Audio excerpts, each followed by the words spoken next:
Что ж, приступим к нашему идеальному глинтвейну. Для него я купила бутылку красного сухого вина. Это не самое какое-то сложное вино, просто хорошее обычное вино без каких-либо претензий и особых вкусовых букетов. Также я беру 80 грамм сахара или меда, у меня кокосовый сахар, горсть изюма, это примерно 25-30 грамм, такой вот небольшой корешок имбиря, размером где-то с большой палец, 1 апельсин, 1 яблочко, 200 грамм ягод, и это ключевой ингредиент моего глинтвейна. Я предпочитаю брать какие-нибудь темные ягоды, например, черную смородину, здесь у меня также ежевика, просто достала из морозилки и даже не размораживала. А также набор специй. 10-12 коробочек кардамона, 8 бутончиков гвоздики, 3 звездочки аниса, и обычно я беру, если у меня есть палочки корицы, 3-4 штуки. Сейчас у меня корицы в палочках нет, поэтому я взяла просто обычную корицу, 3 чайные ложечки. Первым делом я подготавливаю фрукты. С апельсина мне необходимо снять цедру просто вот такими вот полосками, потому что именно она придаст аромат нашему глинтвейну, такой вот характерный, цитрусовый, согревающий. Снимаю простым ножом-экономкой. Вы можете аккуратно снять ее при помощи ножа, стараясь не особо задевать вот эту вот белую часть, которая может горчить. Сам апельсин глинтвейн мы тоже будем использовать. Мы выжмем сок и отправим его в емкость. Сразу же разрежу его, чтобы потом быстро его выдавить. Яблочко я могу или просто разрезать пластинами, или разрезаю вот так напополам и нарезаю такими вот тонкими пластинками.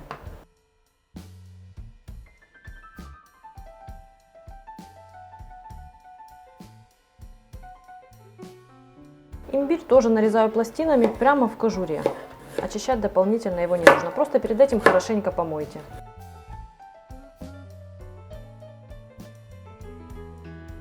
Отправляю в чашу мультиварки яблоко нарезанное вместе с апельсиновой цедрой и имбирем. Также я выжимаю сюда апельсиновый сок.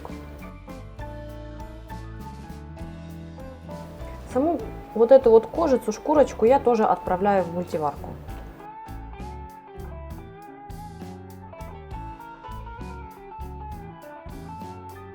Всыпаю сахар, также специи,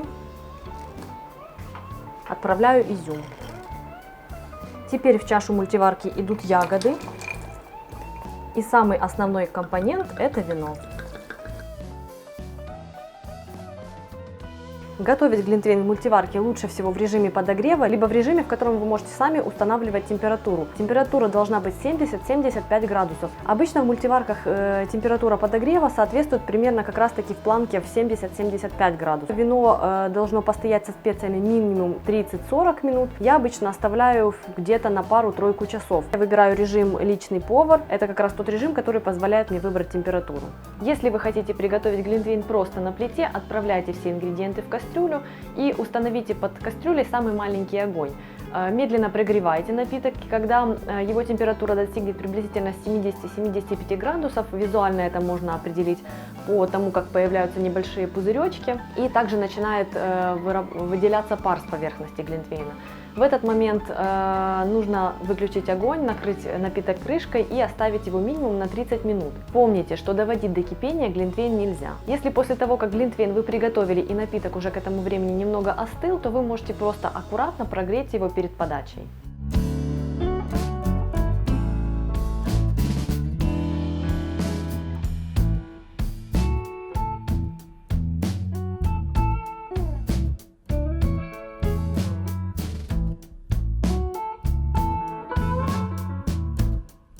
Моя бабушка сделала суп-харчо главным супом моего детства. Это не был классический рецепт, как и тот, который я предлагаю вам в этом ролике, но я обещаю, это будет очень вкусно. Суп получится более легким, потому что вместо говядины будем использовать курицу, но он получится очень насыщенным, пряным и густым, как и полагается супу харчо. Добро пожаловать на мой канал, меня зовут Галина Артеменко, и поехали готовить!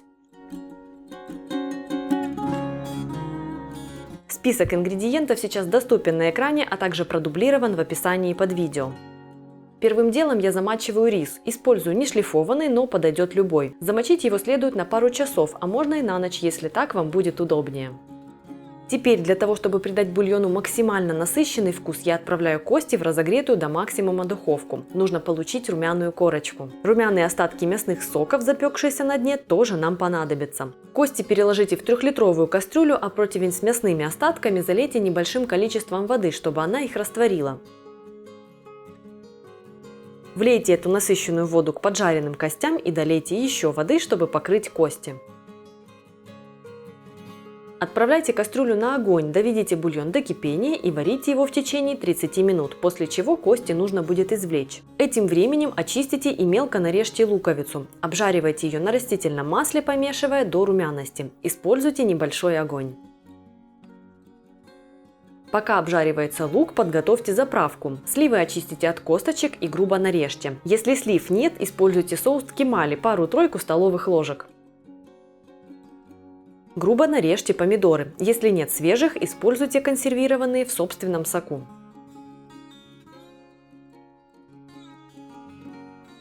Отправляйте помидоры и сливы в чашу блендера. Добавьте очищенный чеснок. Теперь нужны орехи. У меня были в скорлупе, так что пришлось немного поработать над добычей. Орехи придадут супу харчо насыщенный вкус и сделают его текстуру маслянистой и очень приятной. Отправляйте орехи к сливам с помидорами. Теперь добавим остроты. Я использую свой острый соус. Ссылку на рецепт оставлю в описании. Можете взять просто сушеный острый перец. Также добавьте хмели сунели. Эта приправа привнесет характерный аромат. Измельчите смесь до однородности. Получившуюся жидкость влейте в сковороду к луку и, помешивая, тушите в течение 7-8 минут. Она слегка выпарится, загустеет, а цвет станет более теплым, оранжевым. Пока тушится поджарка, нарежьте небольшими кусочками куриное филе и отправляйте его в кастрюлю с бульоном. Туда же отправляйте ранее замоченный рис. Оставьте бульон с мясом и рисом вариться в течение 20 минут. За это время дойдет до готовности поджарка, и вы успеете отделить остатки мяса от костей, на которых варился бульон. Теперь отправляйте в кастрюлю поджарку, мясо с костей и перемешайте. Посолите суп харчо по вкусу. Доведите его до кипения и дайте провариться еще в течение 10 минут, после чего огонь выключите и оставьте минут на 15 настояться. Подавайте суп харчо, дополнив его свежей зеленью. В идеале кинзой, но если не любите, подойдет и петрушка или базилик. Сытная, ароматная, невероятно пикантная солянка. Идеальная еда для холодного времени года, когда то и дело хочется чего-то пожирнее и с насыщенным вкусом. В этом видео я покажу, как готовлю этот любимый многими суп. Продолжайте смотреть, если интересно, а чтобы рецепт в будущем не потерялся, ставьте лайк под этим видео.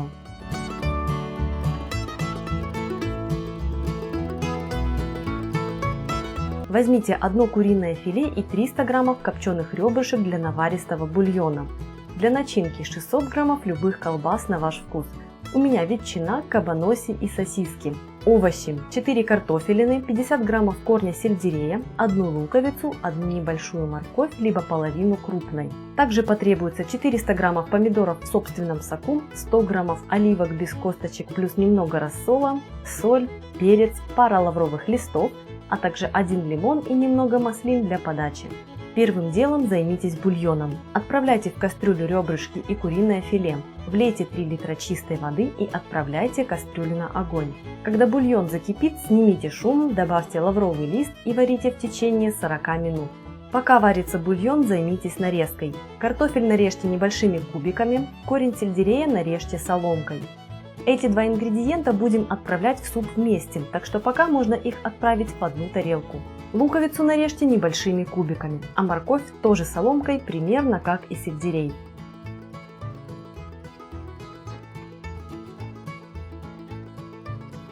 Теперь мясные добавки.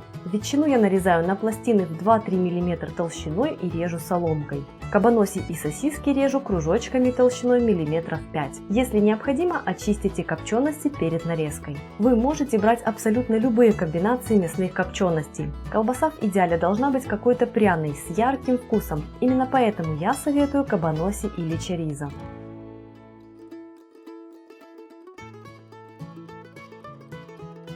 Оливки. Их разрежьте на 4 части вдоль и порубите. Они привнесут в солянку насыщенный вкус.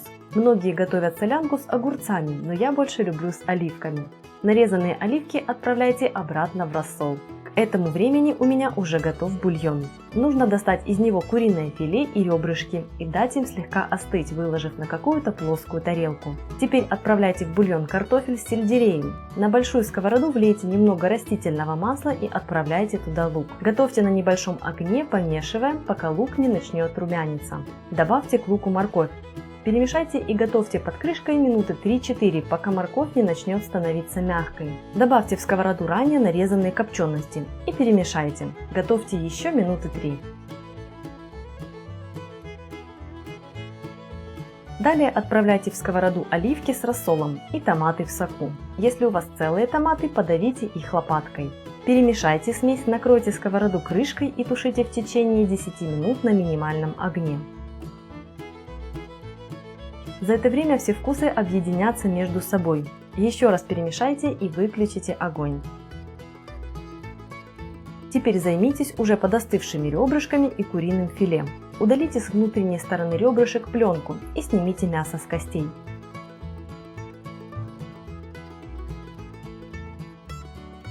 Порубите мясо с ребрышек. Куриное филе разделите на волокна. Итак, картошка уже начала развариваться. Отправляйте в кастрюлю кусочки курицы и мясо с ребрышек. Следом тушеную начинку из копченостей. Добавьте в солянку перец. Выжмите сок из половинки лимона и влейте его в солянку. Кислота уравновесит копченые вкусы и жирность. Тщательно перемешайте солянку. Посмотрите, какая она густая. Теперь пришло время посолить ее по вкусу. Делать это следует в самом конце, уже после добавления всего мяса и лимонного сока, иначе есть риск получить пересоленное блюдо. Подавайте солянку с кружочком лимона, несколькими маслинами и дополнив зеленью. Этот сладкий перец такой простой в приготовлении, что не ожидаешь от него ничего особенного, но это настоящий фейерверк вкуса. Очень вкусная закуска, которая украсит ваш обед или ужин и станет полноценным украшением праздничного стола. Итак, в этом видео маринуем сладкий перец, и готов к подаче он будет сразу же. Если интересно, продолжайте смотреть. Меня зовут Галина Артеменко, и это канал «Жизнь вкусная». Список ингредиентов сейчас доступен на экране и продублирован в описании. Первым делом нужно подготовить сам перец. Тщательно вымойте его, разрежьте напополам или на 3 части, удалите плодоножки с семенами. Выбирайте мясистые перцы. Брать разные по цвету совсем не обязательно, но зато как ярко выглядит. Выложите кусочки перца в широкую форму для запекания или на противень с резом вниз. Запекайте перцы при максимальной температуре духовки до мягкости и слегка обуглившейся кожицы. У меня на это ушло 30 минут. Если у вас есть возможность, можно запечь перцы на открытом огне, чтобы добавить аромат дымка блюду. Запеченные перцы переложите в пакет или глубокую миску, которую нужно накрыть пленкой. Оставьте минут на 20. Перец упреет, и кожицу с него будет снять очень легко. Снимите с половинок перца кожицу. По такому же принципу я заготавливаю перец на зиму. Замораживаю печеные очищенные половинки. Я рассказывала в своем видео про заготовку. Если интересно, ссылку оставлю в описании.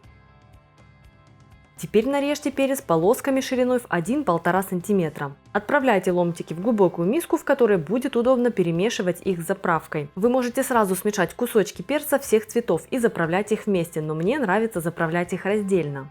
Готовим маринад. Мелко порубите чеснок, можно также пропустить его через пресс, но мне эти небольшие кусочки нравятся больше. Порубите петрушку. К перцу всыпьте петрушку и чеснок, посолите и поперчите кусочки по своему вкусу.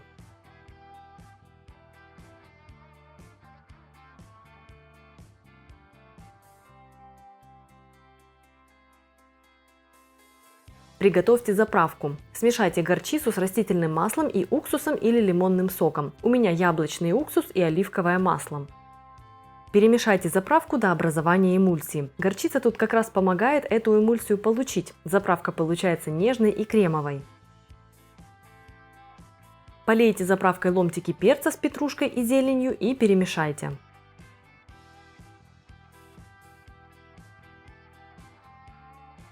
Такой сладкий перец готов к употреблению сразу же. Кислота и масло в заправке отлично вбирают в себя ароматы петрушки и чеснока и распространяют их на все блюдо. Впрочем, удобно приготовить порцию и побольше. Когда смесь настоится, такой маринованный перец станет еще насыщеннее.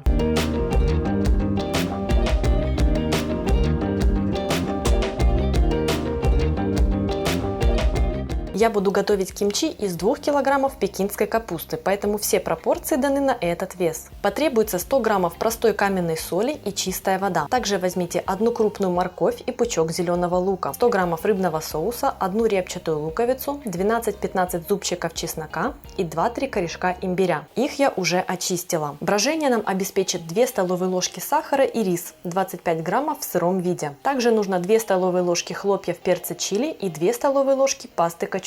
У меня ее не было, так что я заменила ее смесью пасты мисо с острым красным перцем. А если нет мисо, просто возьмите двойную порцию хлопьев перца чили. Осмотрите качаны, и если внешние листья в не очень хорошем состоянии, подбитые, потемневшие, то удалите их. Изначально лучше взять качаны чуть большего веса, чем нужно, на удаление лишнего и кочерыжек.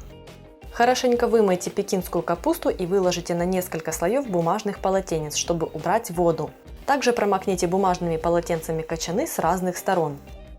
Мариновать кимчи можно как в виде четвертинок качанов, так и нарезая на более мелкие кусочки. Второй вариант мне нравится больше. Так ее удобнее подавать и есть. Так что сперва я разрезаю капусту на 4 части вдоль, а затем на диагональные кусочки около 3 см шириной. При этом самую грубую, нижнюю часть срезайте. Ее мы использовать не будем.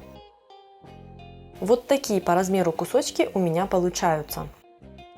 Нарежьте таким же образом всю капусту и отправляйте ее в какую-то удобную глубокую емкость. Посолите капусту. У меня получилось 2 миски капусты, так что я равномерно распределяю соль между ними. Теперь необходимо влить в капусту чистую воду, ровно столько, чтобы покрыть все кусочки. Соль растворится, и в этом рассоле капуста будет солиться. Я использую воду комнатной температуры. Так как капуста всплывает вверх, проверяйте уровень воды, прижимая ее рукой. Теперь уложите на капусту какую-то тарелку и установите сверху небольшую баночку с водой, чтобы получился груз. Он будет погружать капусту в соленую воду, и она просолится равномерно. Оставьте пекинскую капусту солиться минимум на 2 часа, а лучше на ночь и до суток. За это время она потеряет в объеме и станет вяленькой. Теперь деликатно отожмите капусту руками и переложите ее на сито или дуршлаг, чтобы сделавший свое дело рассол стекал. После засолки пахнет капуста более интенсивно, чем свежая. И если такой запах вам неприятен, не бояться. Готовая капуста кимчи будет иметь совершенно другой аромат. Пока капуста стекает, подготовьте остальные ингредиенты. Рис отварите до готовности привычным способом. Натрите на крупной терке, на терке для моркови по-корейски или нарежьте соломкой морковь. Я делаю это при помощи комбайна. Так быстрее и ломтики получаются аккуратными, вот такими. Зеленый лук нарежьте диагональными кусочками. Режьте его не слишком мелко, размером около сантиметра. Помимо моркови и лука в капусту кимчи можно добавить также дайкон. Смешайте морковь с луком и слегка перемешайте. Пришло время приготовить волшебный маринад. Я буду делать это тоже в комбайне прямо после натирания моркови. Отправляйте в чашу грубо нарезанный лук, чеснок, кусочки имбиря. Всыпьте перец чили и добавьте пасту качудян или то, что используете вы. Туда же отправляйте вареный рис, всыпьте сахар и влейте рыбный соус. Измельчите маринад до однородного состояния. Рис в маринаде играет роль питательной среды для размножения полезных бактерий. Крахмал превращается в сахара, которые и поглощают бактерии. Вместо риса также часто используют заваренную рисовую муку. Теперь нужно смешать пекинскую капусту с морковью, луком и подготовленным маринадом. Я выкладываю все ингредиенты в миску слоями, чтобы затем смешивание было более удобным. Пришло время распределить маринад. Делать это нужно тщательно, вручную, чтобы ни один кусочек капусты не остался голым. Обязательно наденьте на руки перчатки, маринад получается очень острым. Но не стоит очень бояться этого во вкусе уже готовой капусты. Острота смягчится и превратится в приятно согревающую горло пикантность. Отправляйте капусту в 3-литровую банку или какую-то другую удобную емкость. В банку засовывать ее, конечно, дело грязноватое и неудобное, зато в банке отлично видно, как идет процесс брожения. Хорошенько утрамбуйте капусту в банке, чтобы весь воздух вышел наружу и капуста легла плотным слоем. Прикройте емкость крышкой, но не закрывайте плотно. Оставьте емкость с кимчи при комнатной температуре минимум на сутки, а лучше дня на 3-4. После этого переместите капусту в холодильник еще на 4-7 дней, после чего она готова.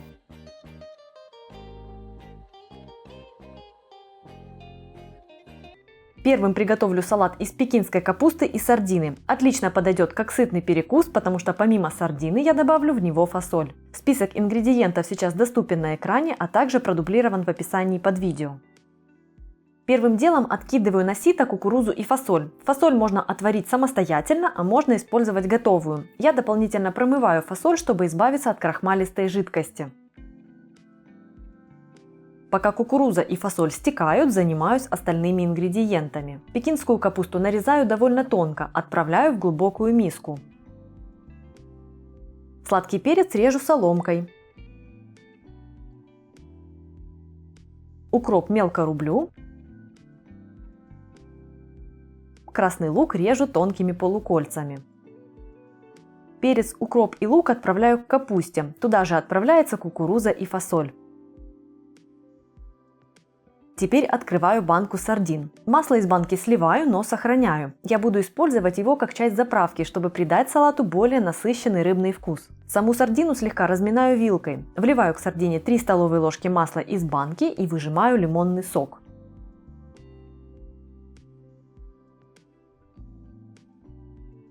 Отправляю в миску с овощами и фасолью. Приправляю салат солью и перцем и перемешиваю. Если вижу, что салату не хватает влажности, понемногу добавляю еще масло, оставшееся от сардины.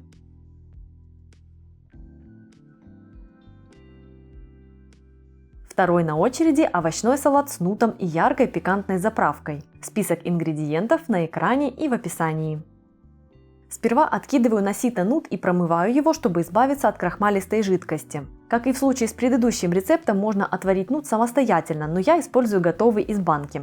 Режу пекинскую капусту. Шинкую красную капусту. Режу соломкой морковь. Если есть терка для моркови по-корейски, можно воспользоваться ею. Рублю зеленый лук, петрушку и укроп. Отправляю капусту, морковь, зелень и нут в глубокую миску. Приступаю к приготовлению яркой заправки. Натираю на мелкой терке очищенный имбирь. Имбирь отправляю в небольшую глубокую миску. Добавляю горчицу, соевый соус и лимонный сок. Вливаю растительное масло и острый соус. Можно использовать табаско, а я взяла свой домашний острый соус. Ссылку на рецепт оставлю в описании. Солю и перчу заправку и перемешиваю до состояния эмульсии.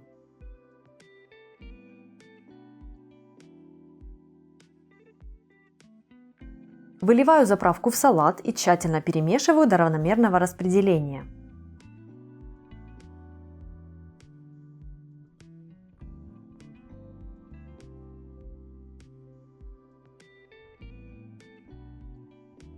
Третий салат с неожиданным ингредиентом, который придаст ему яркую текстуру. Список ингредиентов в описании и под видео. Начинаю с нарезки пекинской капусты и моркови. Морковь нарезаю соломкой, как и для предыдущего салата. Отправляю капусту и морковь в глубокую миску.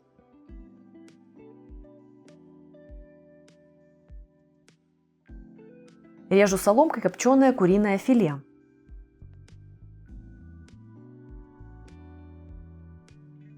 Зеленый лук режу диагональными кусочками. В глубокую миску отправляю нарезанные ингредиенты. А теперь время неожиданного ингредиента. И это вермишель быстрого приготовления. Ее нужно покрошить. Я прекрасно понимаю, что этот ингредиент может отпугнуть, но не спешите сбегать. В салате в итоге его будет не так много, а текстура получится очень необычной и интересной. Готовлю заправку. Смешиваю мед, горчицу, перец и соль. Всыпаю половину специй от лапши, вливаю яблочный уксус и слегка перемешиваю, чтобы разошелся мед. Затем вливаю растительное масло и перемешиваю заправку до образования эмульсии.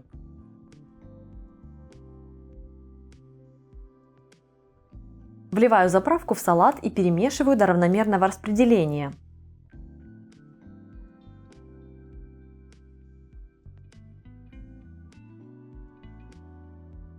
Добавлять вермишель в салат стоит в самый последний момент, перед подачей, чтобы сохранилась хрусткость. Быстро перемешиваю, и салат готов.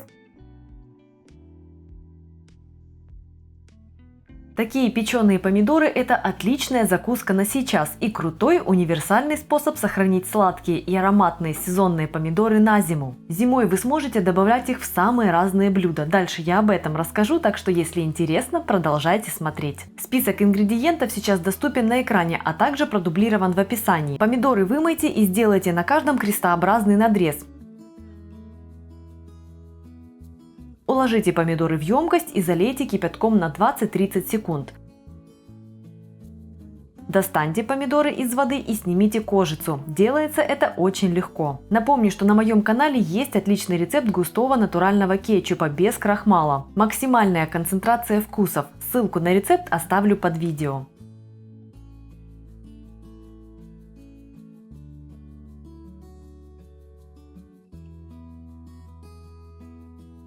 Очистив помидоры, разрежьте каждый на 4 части и удалите место крепления черешка.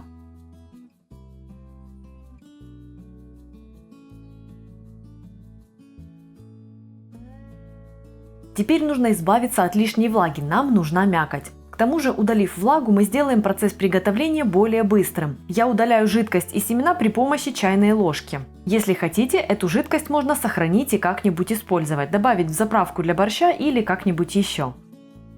Теперь зубчики чеснока раздавите, чтобы они активнее выпускали свой аромат. Сам чеснок после приготовления тоже получается очень вкусным. Отправляйте помидоры в емкость, в которой будете их запекать. Желательно подобрать емкость такого размера, чтобы томаты лежали в один слой, пускай плотно, но чтобы не горой. Если готовите сразу много, отправляйте на противни. Посолите кусочки, поперчите, добавьте орегано, а также сахар и лавровый лист. Сахар усилит природную сладость помидоров, вытянет ее, и вкус получится невероятно ярким. Количество специй по вашему вкусу, но помните, что в процессе приготовления помидоры уменьшатся в объеме, поэтому не стоит добавлять слишком много соли. Отправляйте к помидорам раздавленный чеснок. Щедро полейте помидоры маслом.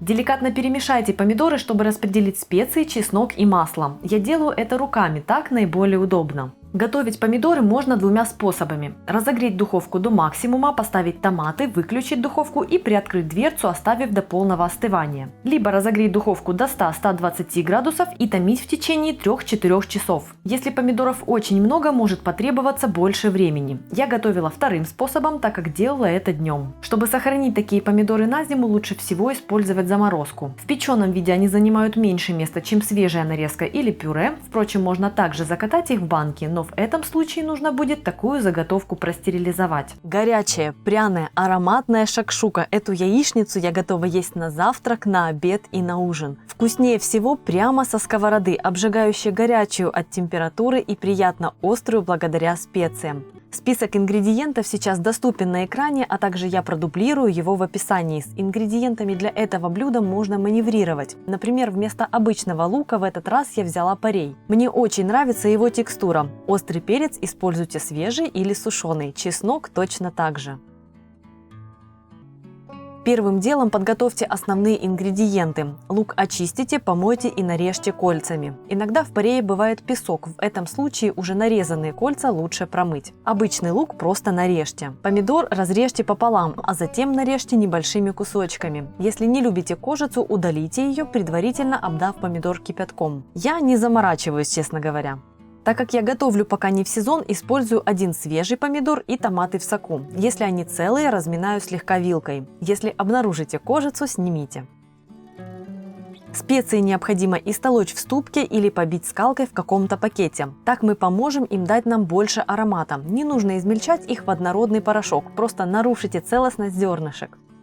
Ну а теперь готовим. Я беру небольшую сковороду, в которой удобно шакшуку подавать индивидуально. На небольшом огне нужно разогреть сковороду, влить растительное масло и отправить туда кусочек сливочного. Растительное масло поможет сливочному не гореть, а при этом аромат сливочного масла очень круто раскрывает аромат парея, а также подчеркивает вкус помидоров. В масло всыпьте специи, это даст им раскрыться. При этом следите, чтобы специи не подгорели, они просто должны прогреться в масле, и оно насытится ароматами. Отправляйте в сковороду лук. Если используете не сушеный чеснок, а свежий, вместе с луком отправляйте в сковороду и его. Перемешайте, чтобы лук покрылся маслом со специями, накройте сковороду крышкой и готовьте 1-2 минутки, пока лук не размягчится.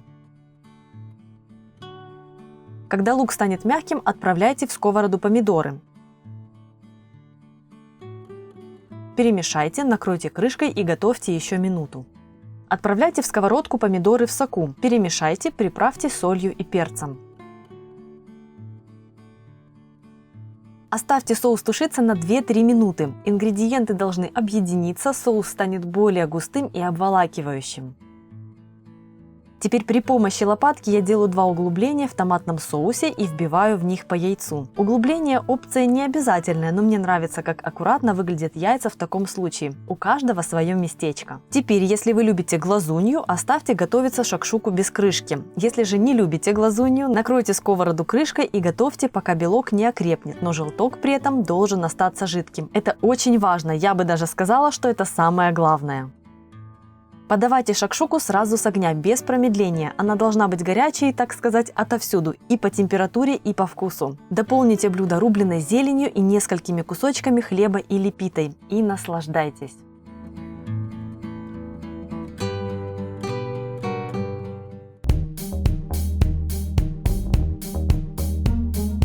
Возьмите 160 граммов муки. У меня цельнозерновая, но можно использовать и белую. 2 чайные ложки разрыхлителя, 1 чайную ложку соли, 1 чайную ложку сахара и 1 чайную ложку паприки. 180 граммов кефира или питьевого йогурта, 1 яйцо, 100 граммов растительного масла. Я взяла 50 на 50 рафинированное и оливковое. Также потребуется 185 граммов сыра в качестве главной добавки.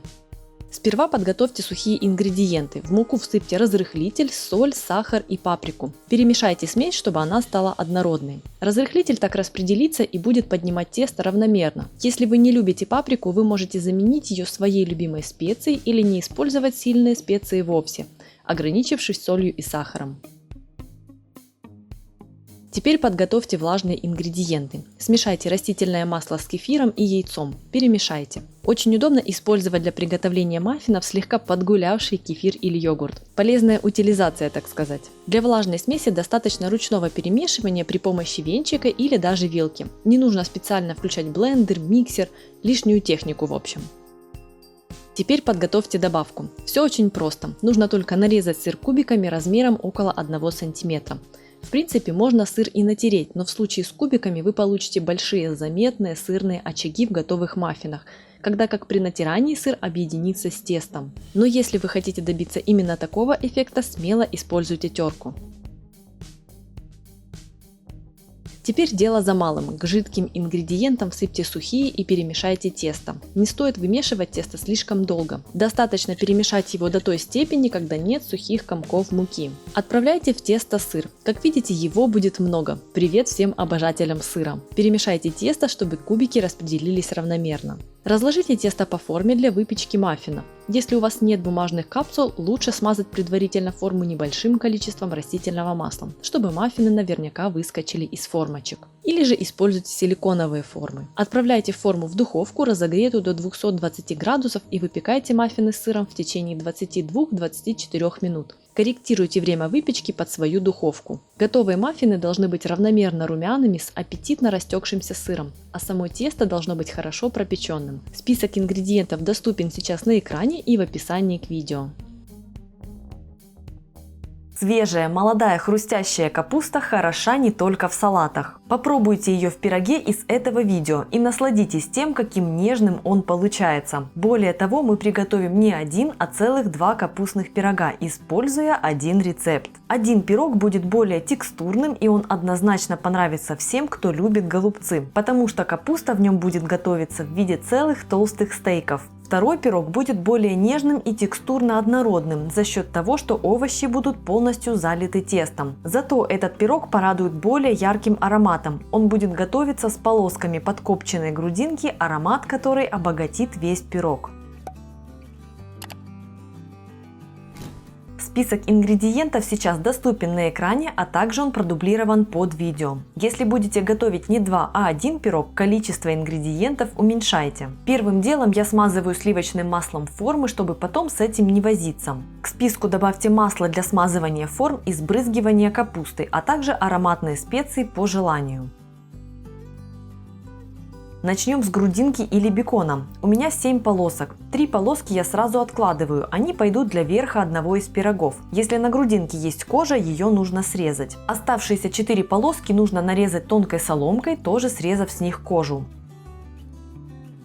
Разогрейте большую сковородку и отправляйте туда жир и нарезанную грудинку или бекон. Готовьте на среднем огне, пока грудинка не начнет вытапливаться, но до зажаренности доводить кусочки не нужно. Этим временем нарежьте кольцами или полукольцами лук. У меня лук разного размера, так что я режу и кольцами, и полукольцами.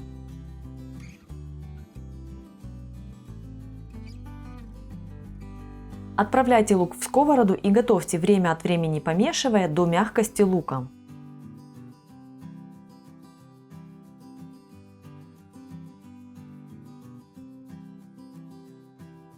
Воспользуйтесь временем приготовления лука и натрите на крупной терке морковь. У меня паническая боязнь разных терок, так что пользуюсь своим комбайном.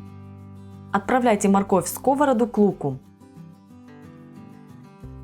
Перемешайте и накройте крышкой. Пускай морковь слегка пропарится и станет мягкой. Готовьте несколько минут, время от времени помешивая.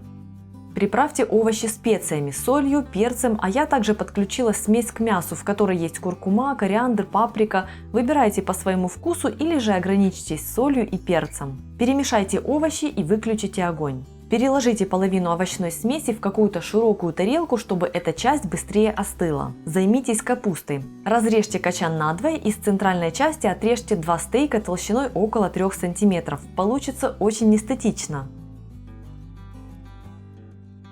Остальную часть качана просто нашинкуйте.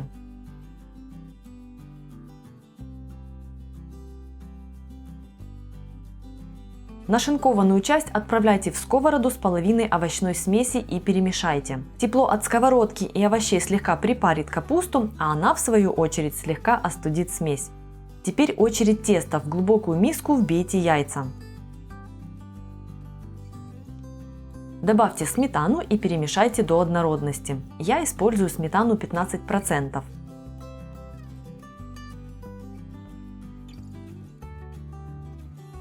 Всыпьте в смесь муку, добавьте разрыхлитель и соль. У меня 2 чайные ложки без горки, но ориентируйтесь на свой вкус. Перемешайте тесто до исчезновения комков.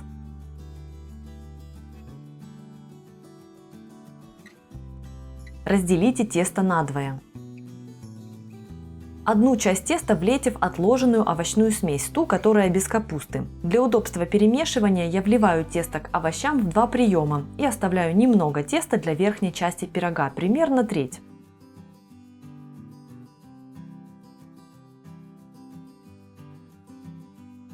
Овощную смесь с тестом распределите по дну формы для выпечки. Сверху вылейте оставшуюся небольшую часть, вот ту самую, которая примерно треть. Теперь погрузите в форму капустные стейки и как бы придавите их, пускай тесто немного проникнет между капустными листами. Если необходимо, можно аккуратно подрезать стейки, но у меня все вместилось. К тому же во время выпечки капуста еще уменьшится в размере. Немного присолите капустные стейки сверху и сбрызните их маслом, чтобы во время запекания они аппетитно подрумянились и аппетитно блестели. В ранее отложенную половину теста отправляйте ту часть овощей, которая с нашинкованной капустой. Перемешайте до однородности. Выложите смесь в форму для выпечки и разровняйте. Поверх пирога выложите полоски грудинки или бекона. Отправляйте пироги в духовку, разогретую до 200 градусов. Готовиться они будут примерно 45 минут. Ориентируйтесь на свою духовку. Уверена, такие капустные пироги понравятся даже тем, кто не очень любит овощи.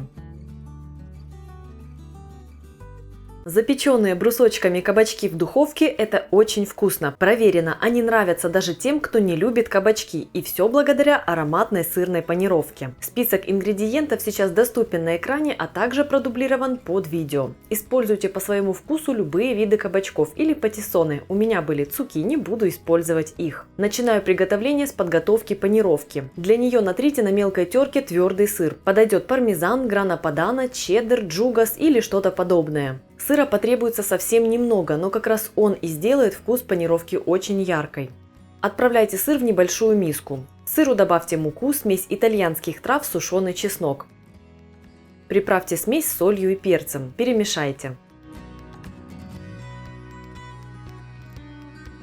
Кабачки вымойте, срежьте концы, разрежьте вдоль на 4 части и затем поперек на 2-3 части. Можно делать брусочки более тонкими, но мне нравится именно такой размер. Так ощущается мясистость и сочность овоща внутри, и при этом он остается упругим. Отправляйте брусочки в контейнер. Полейте овощи растительным маслом и лимонным соком. Перемешайте, чтобы жидкости покрыли кабачки. Масло и сок не только добавят вкуса, а еще и помогут панировке приклеиться к брусочкам. Теперь выложите кабачки на какую-то плоскую широкую поверхность, чтобы они легли в один слой, и посыпьте половиной или 2/3 панировки. Перемешайте брусочки, чтобы панировка покрыла их. Всыпьте к кабачкам оставшуюся часть панировки. Противень застелите пергаментом и установите сверху решетку. У меня алиэкспрессная для остывания выпечки, но подойдет и та, что есть в самой духовке. Выкладывайте брусочки кабачков на решетку с небольшим усилием, вдавливая в оставшуюся часть панировки. Скажем так, нужно использовать всю панировку, чтобы на гранях брусочков она лучше закрепилась. Запекайте брусочки при 220 градусах в течение 12-15 минут. Если у вашей духовки есть режим конвекции, используйте его. Важно запекать такие кабачки именно на решетке, чтобы они не начали активно выпускать влагу и мокнуть. Они должны обдуваться горячим воздухом со всех сторон. Панировка в кабачках должна стать румяной, а сами брусочки при этом останутся упругими, но при этом они не будут сырыми. Этой картошке я готова петь оды. Это идеальный гарнир на все случаи жизни. Засели ли вы дома и нужно приготовить много сытной еды, приложив минимум усилий, или же вы ждете толпу голодных гостей в честь какого-то праздника?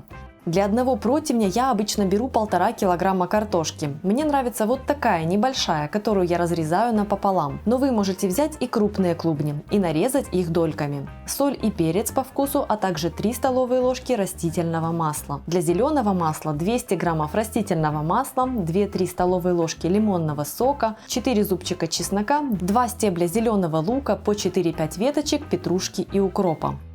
Так как запекаю картошку я в кожуре, так получается полезнее, сперва ее нужно тщательно вымыть. У меня для этого отдельная посудная губка, жесткой стороной которой мыть картофель и другие овощи очень удобно. Впрочем, если вы хотите, можно запечь такую картошку и в очищенном виде. Тогда небольшую можно оставить и вовсе целой. Теперь нарежьте картофель, я разрезаю напополам, крупные клубни нарежьте дольками. Опа, плохая, в утиль.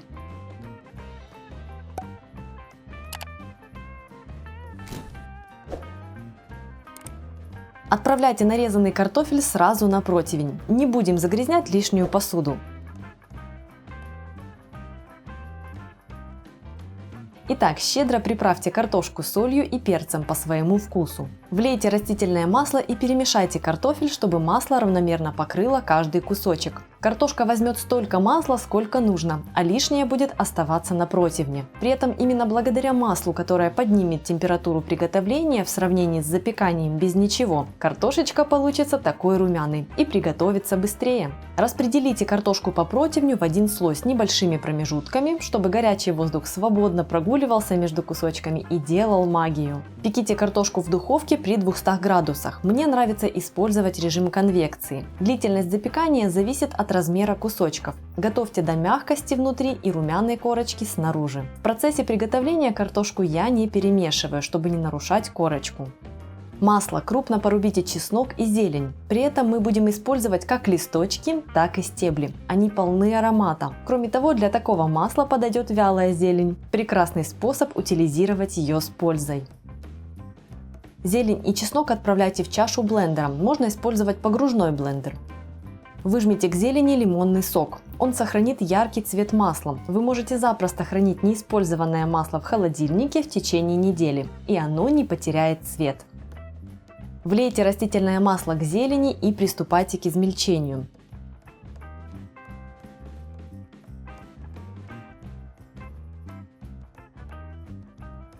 Когда вы увидите, что зелень хорошо измельчилась и масло стало ярким и насыщенным, оно готово.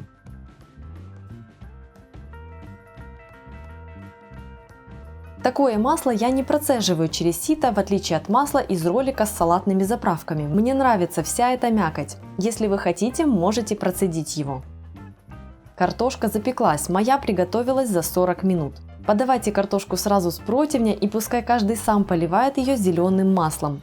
Под действием температуры эфирные масла чеснока и зелени начнут активно источать ароматы. Но кто же тут устоит?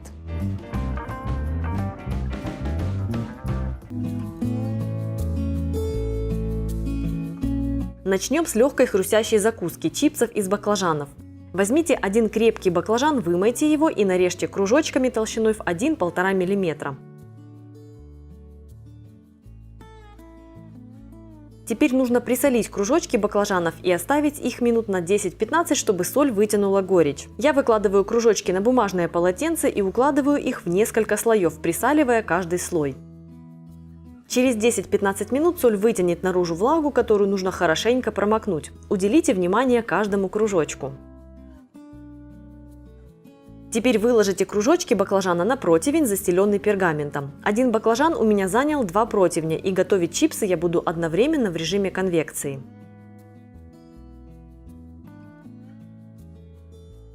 Теперь смажьте каждый кружочек растительным маслом при помощи кулинарной кисточки. Посыпьте кружочки специями по своему вкусу, у меня это сушеный лук. Теперь натрите на мелкой терке твердый сыр типа пармезана, грана падано, джугас и тому подобное. На 2 противня чипсов мне понадобилось всего 30 граммов. Специи и сыр для таких чипсов штука факультативная, но очень желательная. Готовьте чипсы при температуре 150 градусов в течение 30-40 минут. Кружочки могут быть готовы не одновременно, поэтому ближе к концу процесса заглядывайте в духовку и, если нужно, убирайте те, что уже зарумянились. Далее на очереди знаменитая восточная закуска баба гануш. Очень нежно и при этом ярко по вкусу. Подготовьте баклажаны, вымойте их, часто накалите ножом и запеките в духовке до мягкости. Я пекла при 175 градусах около 40 минут. Если есть возможность, запеките баклажаны на углях, так будет ароматнее. Готовые баклажаны уберите в пакет или накройте пленкой, пускай упреют, так кожицу будет легче снять. Снимите с баклажанов кожицу и выскоблите мякоть. Отправляйте баклажановую мякоть в чашу блендера или кухонного комбайна. Добавьте чеснок и тахину. Ее, кстати, можно запросто сделать самостоятельно, если нет возможности купить. Влейте растительное масло и выжмите лимонный сок. Добавьте специи по своему вкусу. Я выбрала копченую паприку для легкого аромата дымка, а также добавила свой острый соус, рецепт которого был в прошлом видео. Приправьте солью и по желанию перцем. Тщательно измельчите массу до максимально однородного состояния. Попробуйте готовую пасту на соль и кислоту и, если необходимо, отрегулируйте. Следующими приготовим баклажановые мини-пиццы. Сперва я приготовлю для них томатный соус. На видео я готовлю двойную порцию, так как этот же соус буду использовать еще и с фрикадельками. Очень удобно. Мелко порубите лук.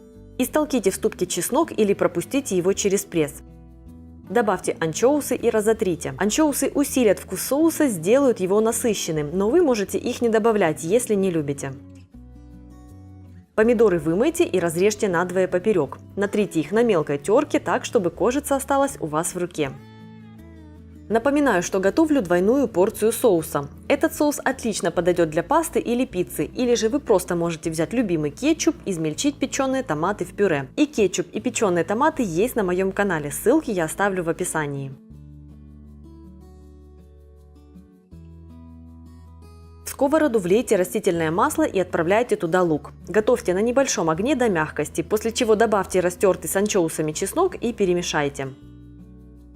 Когда смесь распределится и чеснок начнет активно источать ароматы, добавьте в сковороду томатную пасту и влейте натертые помидоры.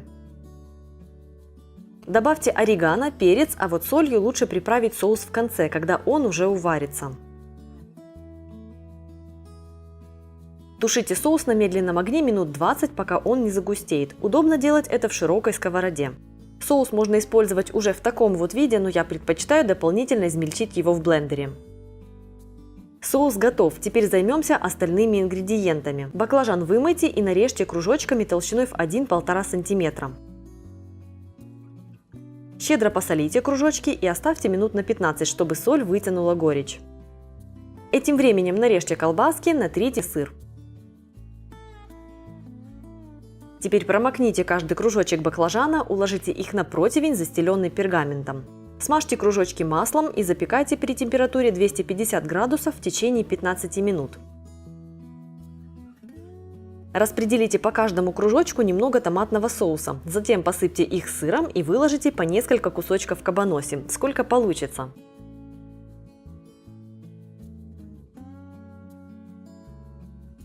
Отправляйте баклажановые мини-пиццы в духовку и готовьте при той же температуре еще минут 10 или пока сыр не расплавится и не начнет румяниться. Готовые мини-пиццы посыпьте рубленой зеленью. Время приготовить сливочный кассероль, то бишь запеканку. У меня два разных баклажана, один крупный обычный и один небольшой. Их нужно вымыть и нарезать крупными кусочками размером 2–3 см. Отправляйте баклажаны в глубокую миску. Такого же размера кусочками нарежьте кабачок. У меня два небольших цукини. Можете использовать любой вид.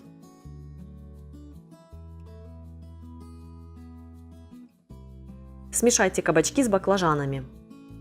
Посолите овощи, влейте немного растительного масла и перемешайте, чтобы масло и соль распределились.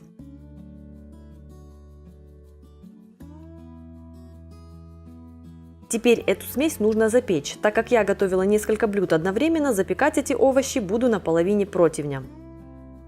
Готовьте при 250 градусах в течение 30 минут до румяных краев. Готовим заливку. Разомните творог, вместо него, кстати, можно взять фету или брынзу, но тогда будьте осторожны с солью. К творогу добавьте крахмал, соль, перец, и я также добавляю пищевые дрожжи для насыщенного вкуса. Эта добавка факультативна, можете взять любые специи по своему вкусу. Перемешайте смесь. Влейте к творогу сливки и перемешайте еще раз. Натрите на крупной терке моцареллу. Половину сыра отправляйте в творожно-сливочную смесь, а половина останется для посыпки сверху.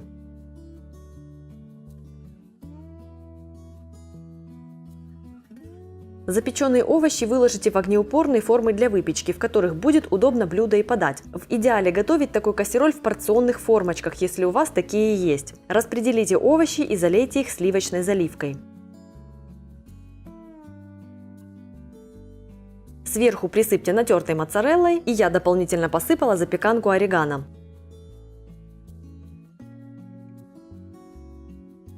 Запекайте при 250 градусах в течение 15–20 минут.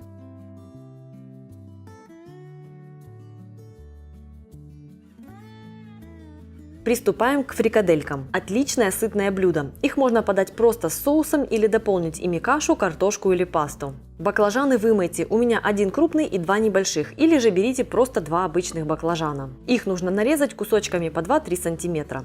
Очистите и крупно нарежьте лук.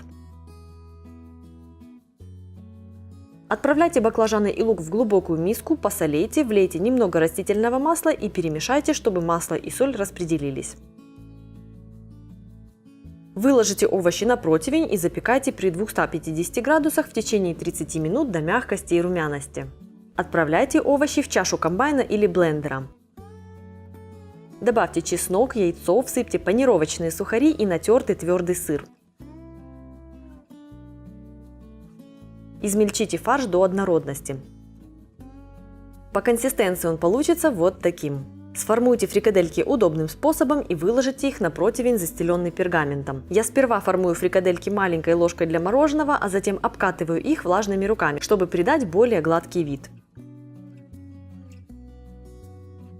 Запекайте фрикадельки при 200 градусах в течение 20-25 минут или до легкой румяности и подавайте с томатным соусом. Он у меня уже готов, я готовила его в части с мини-пиццами, и именно поэтому на видео процесс с увеличенной порцией. Сразу сделала побольше и можно применить для разных блюд. Этот овощной гарнир нравится даже тем, кто не любит цветную капусту. Я проверяла. Насыщенный вкус, солнечный цвет и текстура, которая так напоминает знаменитый восточный кускус. Обожаю. Отлично подойдет к любому основному блюду. Список ингредиентов сейчас доступен на экране, а также продублирован в описании под видео. С вилка цветной капусты я сняла внешние зеленые листочки и грубо нарезала. Измельчаю капусту в кухонном комбайне до состояния крошки. Делаю это в 2 приема, так как вилок у меня достаточно крупный. Вот такой получается текстура. Визуально это уже похоже на кускус, только цвет пока не такой, но пока продолжаю.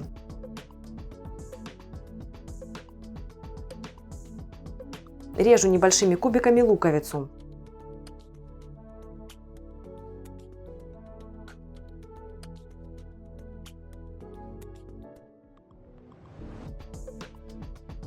Мелко рублю чеснок.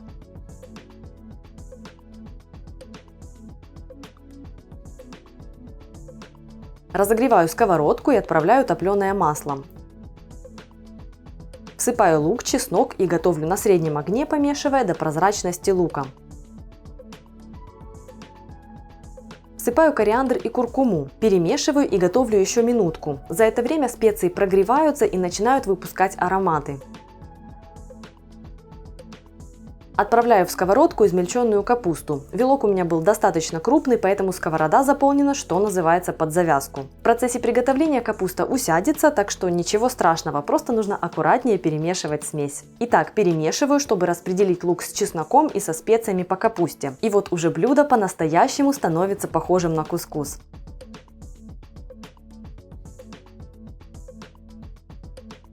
Солю по вкусу и готовлю 5-7 минут.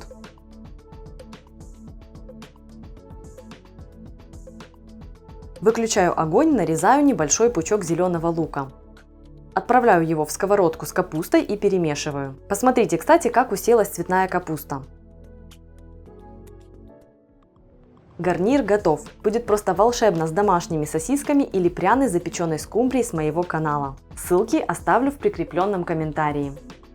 Эта пицца вкусная, сытная и в ней ни грамма теста. Стоит обязательно ее попробовать. Список ингредиентов я оставила в описании под роликом. Фарш для основы может быть любым, на ваш вкус. Я взяла свиной, так как он у меня был в морозилке. Для скрепления яйца, а для нежности и сочности основы добавляю кабачок. Сыра беру 2 вида, дальше расскажу почему так. Соус моя домашняя маринара. Рецепт в этом же ролике размещу. Для начинки использую оливки и сладкий перец, но тут можно фантазировать бесконечно. Готовлю основу. Кабачок режу небольшими кусочками.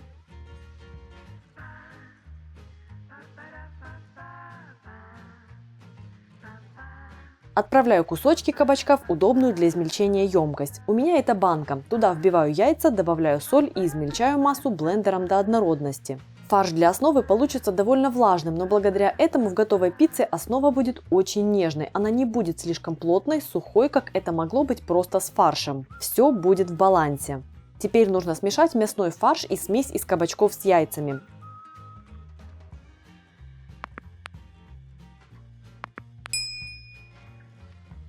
Фарш получается вот таким по консистенции, ни жидкий, ни плотный. Противень застилаю пергаментной бумагой. Я ее помяла, чтобы листы не сворачивались и лежали на противне спокойно. Пергамент ничем не смазываю, но если вы в своем не очень уверены, то можно смазать маслом. Отправляю на противень весь фарш и разравниваю его, придавая округлую форму. Имитирую кружок теста. Отправляю корж в духовку подпечься при температуре 220 градусов на 15-20 минут. Готовлю соус. Первый этап – нарезка. Грубо рублю чеснок. Так как соус затем я измельчаю для гладкой текстуры, то особо с нарезкой не стараюсь. Лук нарезаю кубиками.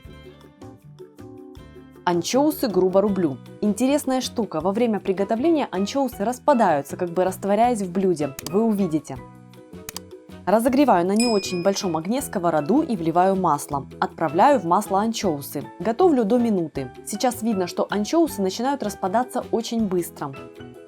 Отправляю в сковороду лук и чеснок. Помешивая, готовлю минуту. Всыпаю орегано, перемешиваю. Добавляю черный перец. Солить буду в конце. Готовлю еще минуту-две. Отправляю в сковороду помидоры. У меня тут целые помидоры в соку. Раздавливаю их лопаткой. Если помидоры кусочками, то просто выливаю. Перемешиваю и довожу до кипения. Убавляю огонь и оставляю булькать. Сейчас видно, что соус довольно жидкий. Нужно выпарить его и загустить. В зависимости от помидоров и их сочности это может занять разное количество времени. Так что тут на время не ориентируюсь. Смотрю на сам соус. Когда я готовлю соус из свежих помидоров, то я их предварительно обдаю кипятком и снимаю кожицу, а затем нарезаю кубиками. И когда отправляю их в сковороду, добавляю ложку томатной пасты для насыщенности. Если помидоры не очень сочные, вначале можно также влить немного воды, чтобы помочь им размягчиться. Мой соус выпаривался 15 минут, и вот так он сейчас выглядит. Теперь я солю соус по вкусу и перемешиваю. Даю соусу маринара немного остыть и перекладываю в блендер. Можно также использовать и погружной. Тщательно измельчаю соус до однородности. Если у вас есть желание приготовить этот соус с запасом в разгар сезона помидоров, то его можно без проблем закатать в банки, и он будет прекрасно храниться. Для этого после измельчения соус нужно будет довести до кипения, разложить по стерильным баночкам и укупорить. В общем, все стандартно для консервации. Нарезаю соломкой сладкий перец. Натираю сыр. Я использую два вида: сулугуни для сливочности и тянучки, а выдержанный сыр пекарина для насыщенного и острого вкуса. Сулугуни натираю на крупной терке, а пекарина на мелкой.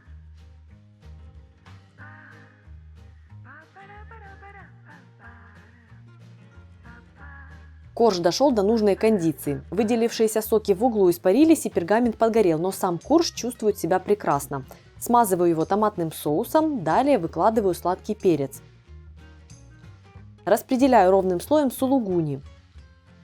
Далее орегано для придания средиземноморского аромата, а затем выкладываю оливки. Я их не нарезаю, чтобы пицца выглядела более фактурно, и при поедании оливки будут как бы островками яркого вкуса.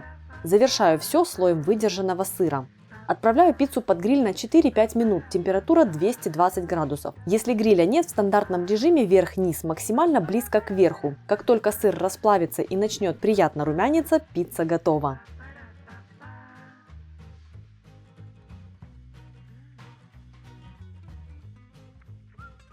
Чего бы еще вкусного приготовить из обыденной курицы? Чехохбили, вот что. Это беспроигрышно, вкусно, ярко, просто в исполнении и незабываемо в употреблении. Список ингредиентов сейчас вы видите на экране, а также он продублирован в описании. Свежую кинзу я не буду использовать, у меня сушеная, но вы ориентируйтесь на свою любовь к ней. Лука у меня больше, так как у меня мелкий, чеснок использую молодой по сезону.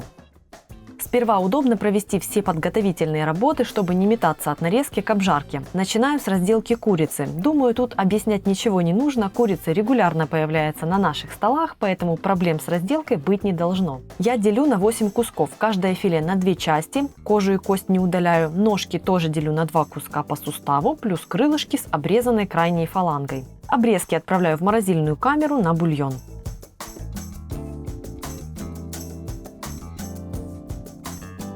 Нарежьте лук. Для этого блюда мне нравится резать его тонкими перьями. Так они и форму сохраняют, и при этом кусочки получаются нежные. Как вы видите, у меня тут и белый, и красный. Какой был, такой и использовала.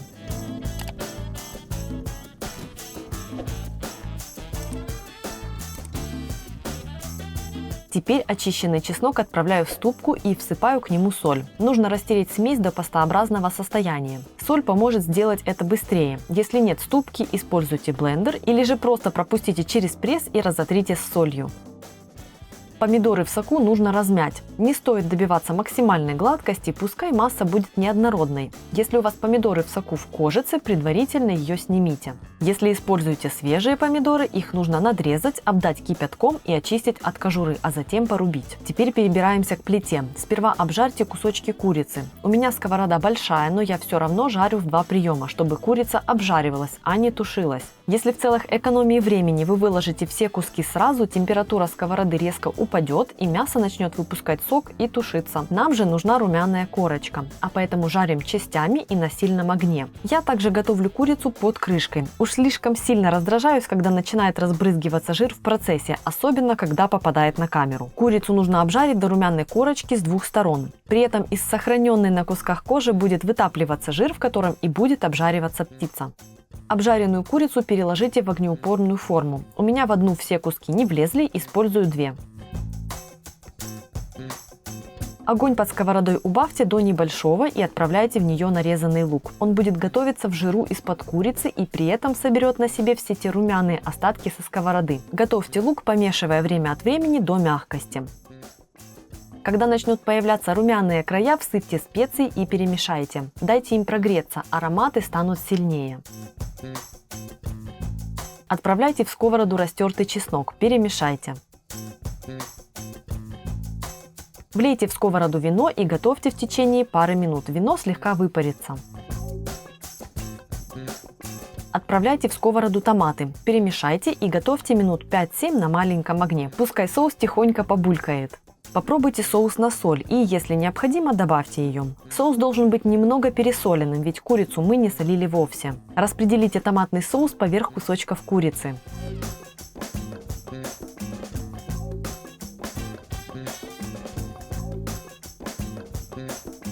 Отправляйте чахохбили из курицы в духовку, разогретую до 200 градусов. Готовьте в течение 30 минут, а затем температуру убавьте до 150 и готовьте еще час.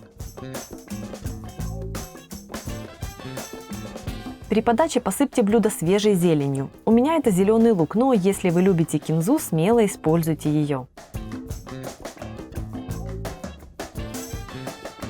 На приготовление этого румяного и вкусного рулета я трачу минут 20, остальное делает духовка, а у меня готово по-настоящему мультифункциональное блюдо. Продолжайте смотреть, список ингредиентов находится в описании под видео. В первую очередь превращаю кусок корейки в пласт. Подрезаю его острым ножом, распластываю, стараясь сделать это равномерно. Толстые места дополнительно надсекаю. Если любите мясо с жирком, приготовить такой рулет можно из ошейка.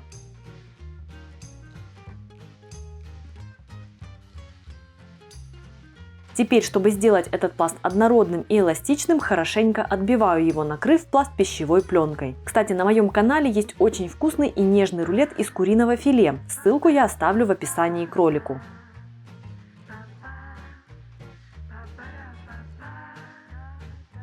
После отбивания вот такой замечательный и удобный пласт у меня получился. Пришло время его приправить. Смешиваю 1 чайную ложку с небольшой горкой соли, это 6-7 граммов, и 2 чайные ложки хмели-сунели.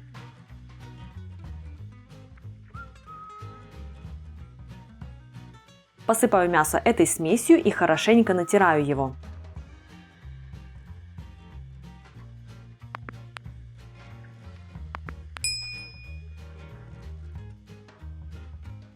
Раскрашиваю фету и распределяю ее по пласту. Поверх феты раскладываю равномерным слоем зеленый горошек. Использую в замороженном виде, не размораживая. Нарезаю тонкими полосками грудинку. Она придаст рулету насыщенный аромат и добавит немного жирка для сочности, ведь сама корейка не жирная. Раскладываю ломтики грудинки поверх горошка и слегка придавливаю их, чтобы уплотнить начинку и сворачивать рулет было удобнее.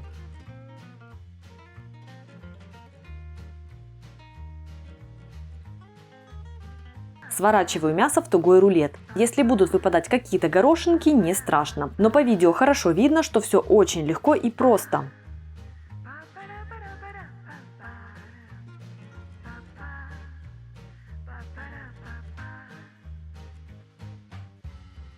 Обвязываю рулет при помощи кулинарного шпагата. Сперва перевязываю посередине, чтобы зафиксировать его, а затем двигаюсь от середины к краю.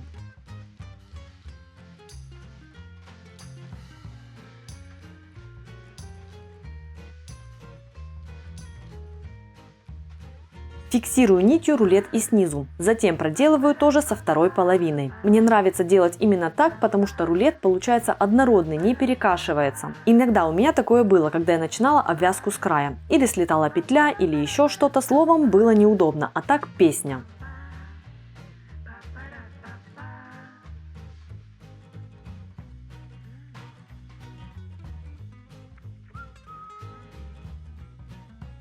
Вот такой вот плотный и ровный рулет получился.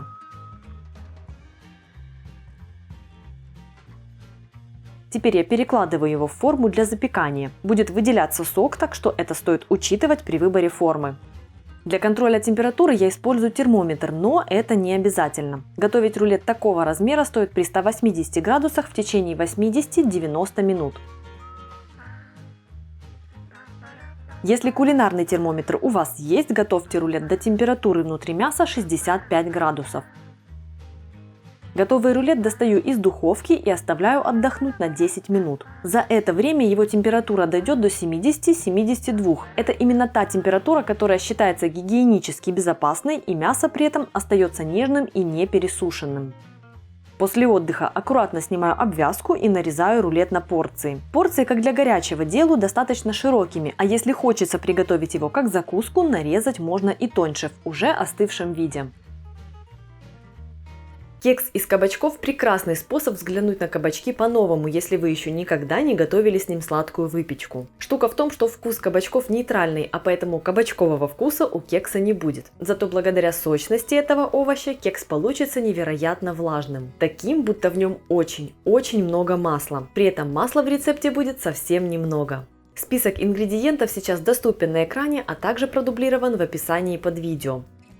Первым делом смазываю формы, чтобы потом не возиться. Я использую две небольшие по размеру хлебные формы L12, чтобы процесс выпечки был более быстрым. Плюс выглядят небольшие кексы очень мило. Если у вас есть стандартная кексовая форма размером 24-25 см на 10-11, используйте ее. В качестве альтернативы смазыванию можно проложить формы пергаментом.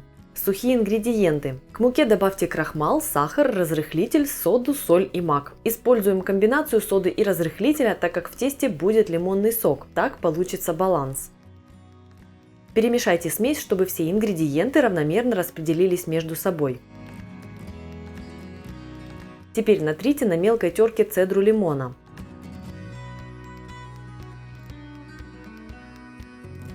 Выжмите сок из половинки лимона. Если лимон костлявый, процедите сок через сито. Теперь нужно очистить от кожицы кабачок, и если он уже не молот, удалить семена. У меня довольно небольшой плод, поэтому семена не удаляю. У меня получилось 190 граммов мякоти. Ориентируйтесь на то, чтобы кабачка было в пределах 160-200 граммов. Очищенный кабачок нужно измельчить в пюре. Для удобства крупно его нарезаю, отправляю в банку и вливаю к нему лимонный сок. Измельчаю при помощи погружного блендера до однородного состояния. В такую миску отправляйте кабачковое пюре с лимонным соком. Добавьте лимонную цедру, вбейте яйца и влейте масло. Можно использовать как растительное, так и растопленное сливочное. Перемешайте смесь венчиком. Влейте молоко, перемешайте. Всыпьте смесь сухих ингредиентов и смешайте тесто быстро, но тщательно. Комочка в нем быть не должно. Вылейте тесто в форму. Я распределяю по двум небольшим.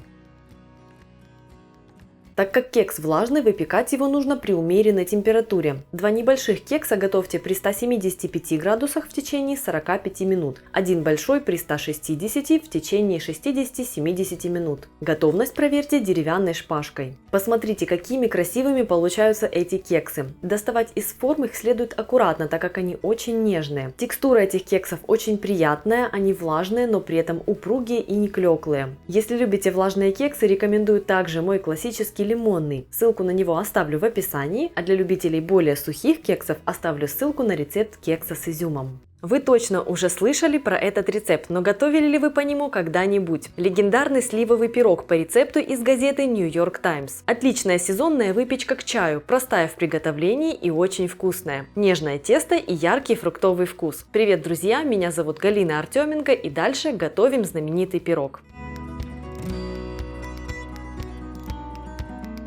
Список ингредиентов сейчас доступен на экране, а также продублирован в описании под видео для вашего удобства. В оригинальном рецепте используется система измерения продуктов в чашках, типичная для американской кухни. Для этого видео количество ингредиентов я перевела в привычные нам граммы. Рецепт из газеты из официального сайта тоже размещаю. Этот рецепт знаменит тем, что печатался в газете каждый сентябрь на протяжении нескольких лет, и за все время лишь слегка уменьшилось количество сахара в тесте. Кроме того, он вошел в сборник рецептов из газеты. Первым делом я подготовила форму, взяла кольцо, обернула дно фольгой, уложила круг из пергамента и смазала маслом бока кольца. В рецепте рекомендуют использовать форму от 20 до 25 см в диаметре. В зависимости от выбранного диаметра получится разный по высоте пирог. Помойте и разрежьте напополам сливы, удалив косточку. У меня очень сочные сливы с насыщенным кисло-сладким вкусом.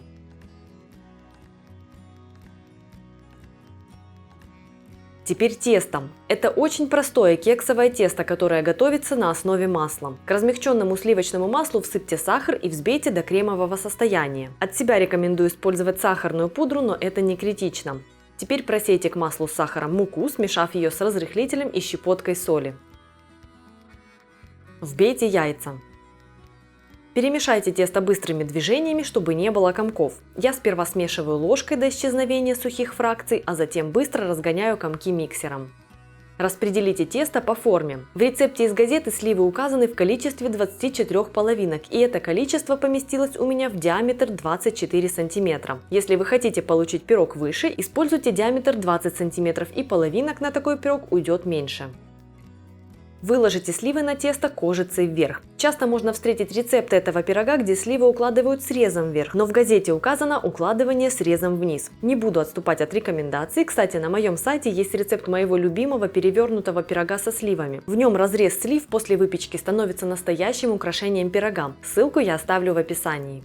Перед выпечкой пирог рекомендуют сбрызнуть лимонным соком, присыпать сахаром и корицей. Так как у меня сливы были достаточно кислые сами по себе, то лимонный сок я не использовала. Корицы не хотелось, а про сахар просто забыла и присыпала уже вдогонку после отправления в духовку. Выпекайте пирог при 175 градусах в течение 50-60 минут. В моей духовке он был готов через 45. Если видео понравилось, ставьте лайк, если уже когда-то готовили этот пирог, пишите в комментариях. В следующем ролике приготовим вкусный сытный суп харчо, облегченную вариацию на курице, будет очень вкусно и пикантно. Так что подписывайтесь и жмите на колокольчик, чтобы не пропустить. Меня зовут Галина Артеменко, и это канал Жизнь вкусная. Перевернутый пирог Тартатен. Список ингредиентов на экране и в описании под видео. Тесто для первого пирога можно приготовить как вручную, так и при помощи кухонного комбайна. В первом случае корж получится слегка слоистым, а во втором более рассыпчатым. Итак, в воду добавляю лимонный сок, в муку всыпаю щепотку соли и вываливаю все на рабочую поверхность. Натираю в муку на крупной терке подмороженное масло. Важно, чтобы масло в процессе работы не начало слишком нагреваться и таять, чтобы тесто затем не получилось тугим, а поэтому работаю быстро. Также можно просто порубить масло в муке ножом. Теперь в получившуюся крошку вливаю подкисленную воду и быстрыми движениями замешиваю тесто. Оно будет комковатым, небольшие кусочки масла допустимы, они и создадут слоистость. Готовое тесто заворачиваю в пленку и отправляю в холодильник на час-два. Чтобы приготовить тесто при помощи комбайна, всыпаю в чашу сухие ингредиенты, муку с солью и отправляю туда кубики холодного сливочного масла. Измельчаю все до состояния крошки. Вливаю в масляную крошку подкисленную воду и смешиваю, пока тесто не соберется в шар. После замешивания заворачиваю в пленку и охлаждаю, как и в случае с предыдущим вариантом. Приступаю к приготовлению начинки. В сковороду всыпаю сахар и на маленьком огне даю ему расплавиться, приобрести приятный карамельный цвет. Добавляю в карамель масло и интенсивно перемешиваю, чтобы масло и сахар смешались. Выливаю карамель в форму для выпечки, на дно которой я уложила пергамент. Яблоки очищаю от кожуры и удаляю семенную коробочку. Разрезаю каждое на 4 части. Раскладываю яблоки поверх карамели. Раскатываю тесто в пласт диаметром чуть больше, чем моя форма. Диаметр моей 26 см. Выкладываю тесто поверх яблок и подворачиваю края внутрь. Делаю несколько разрезов ножом для выхода пара, чтобы корж не надулся в процессе выпечки. Выпекаю перевернутый пирог при температуре 200-210 градусов в течение 20-25 минут или до румяного цвета. После выпечки даю ему постоять в форме в течение 10 минут, после чего аккуратно переворачиваю на тарелку для подачи и снимаю пергамент. Подать можно с мороженым, сливками или сметаной. Последний вариант мне нравится больше всего, так как он привносит кислинку. Самая простая шарлотка. Список ингредиентов на экране и в описании. Сперва очищаю яблоки от кожуры и семян и нарезаю их крупными кубиками. Добавляю к яблокам крахмал и перемешиваю. Крахмал поможет избежать клеклости теста рядом с кусочками яблок. Готовлю бисквитное тесто. Всыпаю в миску мелкий сахар и вбиваю яйца комнатной температуры. В холодных сахар будет долго растворяться, и они дают пену быстро, но не такую эластичную и стабильную. А для бисквитов нужна стабильная. Взбиваю массу до светлого пышного состояния.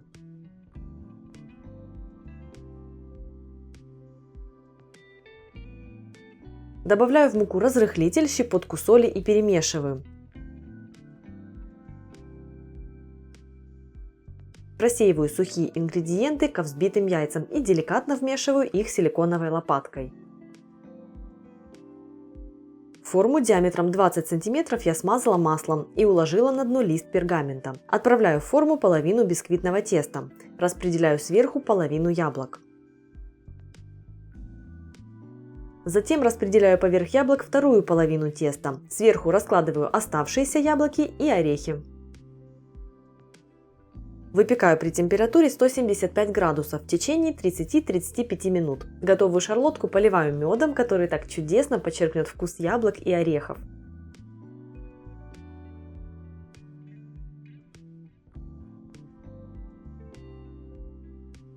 Пирог облака или польская шарлотка.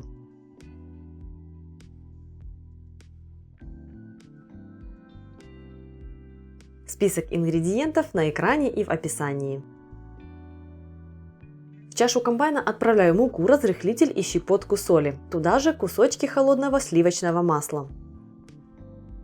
Измельчаю смесь до состояния крошки.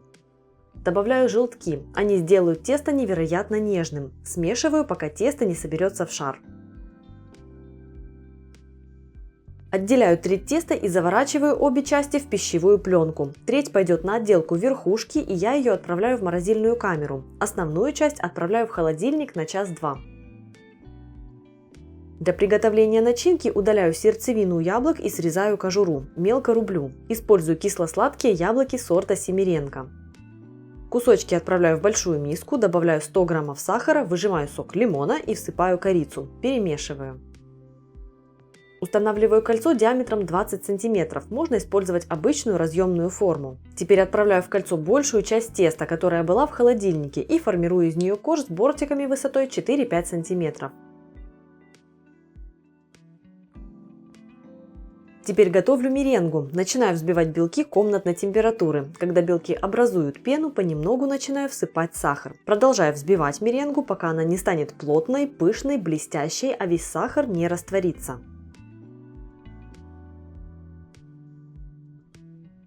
В форму с песочной основой отправляю кусочки яблок и разравниваю начинку. Поверх начинки распределяю меренгу. Теперь раскладываю поверх меренги натертую на терке замороженную треть теста. Оно образует приятную хрустящую текстуру на поверхности пирога. Сочетание рассыпчатой основы с нежной кисло-сладкой начинкой, воздушной меренгой и хрустящими кусочками теста сверху – это нечто потрясающее. Выпекаю пирог при 180 градусах около часа. Когда тесто станет румяным, выключаю духовку и оставляю пирог внутри, приоткрыв дверцу. Оставляю так еще на 30 минут, чтобы остывание шло медленно. После этих 30 минут пирогом можно угощаться. Супер яблочный пирог с тестом фила.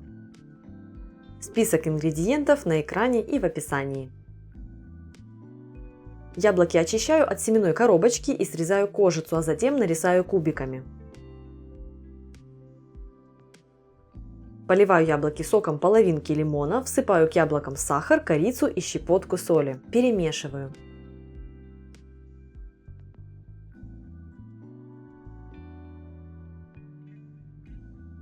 Теперь готовлю кремообразную смесь-заливку, которая скрепит яблоки. В миску отправляю яйца, вливаю ряженку и всыпаю муку. Перемешиваю до однородности. Выливаю смесь к яблокам и перемешиваю до распределения.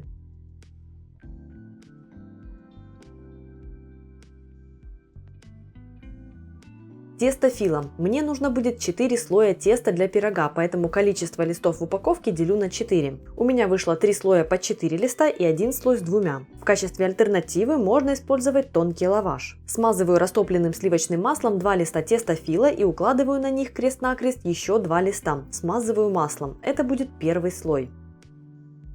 Укладываю первый слой теста, то есть 4 листа, в форму для выпечки. У меня диаметр 18 см. Внутрь получившейся конструкции выкладываю треть начинки из яблок. Повторяю смазывание и укладывание теста плюс распределение начинки еще дважды.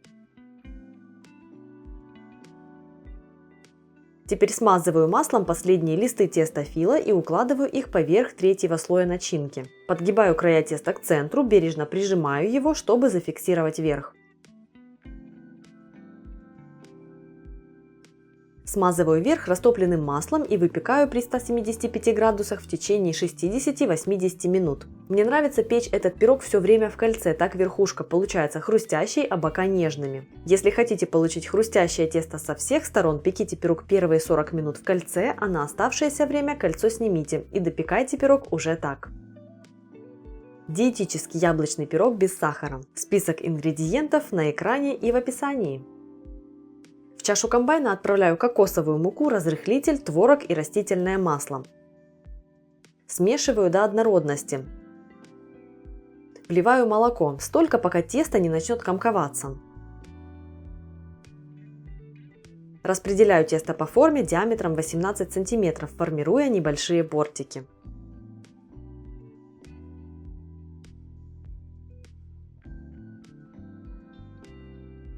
К сметане добавляю рисовую муку и яйцо, перемешиваю до однородности. У яблок удаляю семенную коробочку и срезаю кожуру. Разрезаю яблоки на 4 части и режу тонкими пластинами.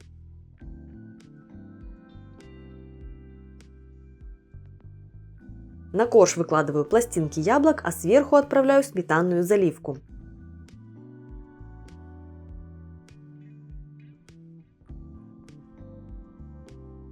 Выпекаю при 180 градусах в течение 50-60 минут или до румяности. Форму диаметром 20 см возьмите по 40 грамм муки и сахара, 2 яйца, 6 слив, 60 грамм черного шоколада, черного горького шоколада, 2 столовые ложки без горки какао, это 15 грамм, щепоточку соли и 70 мл молока, и будет даже лучше, если вы возьмете сливки где-то 10-15%. Список всех ингредиентов я продублирую в описании. Еще вам понадобится немного сливочного масла и сахара для смазывания формы. Я застелила дно своей формы бумагой, потому что она у меня уже такая старенькая, вся покоцанная, ее нужно выбросить, но рука пока что не поднимается. Посыпаю форму сахаром. Первым делом необходимо растопить шоколад.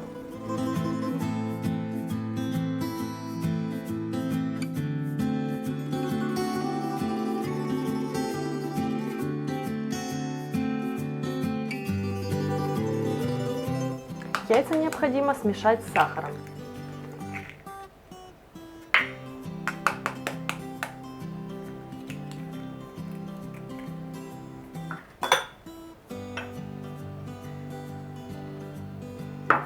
Также я добавляю небольшую щепотку соли для контраста вкуса.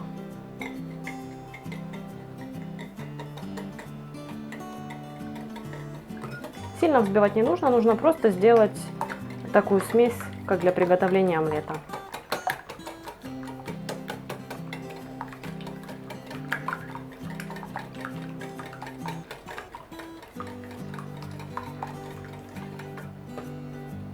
Теперь всыпаю сюда муку и какао-порошок, а также вливаю молоко.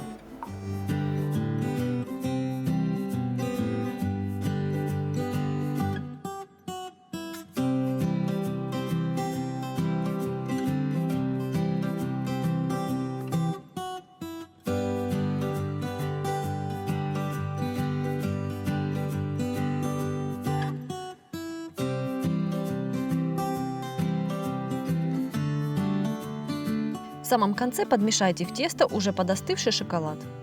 Отправляю тесто в форму.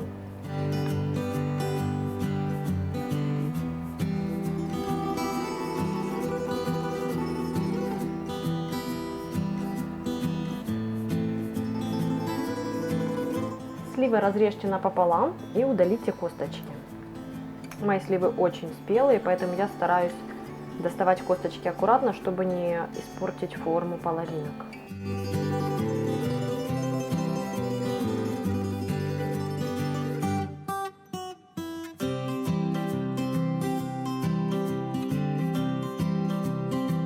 Теперь каждую половинку я надрежу, чтобы после выпечки пирог стал еще красивее.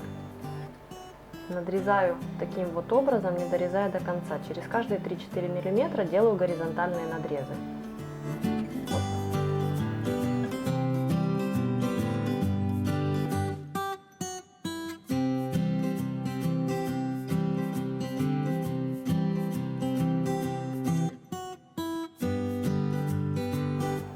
Аккуратно разместите половинки слив поверх теста.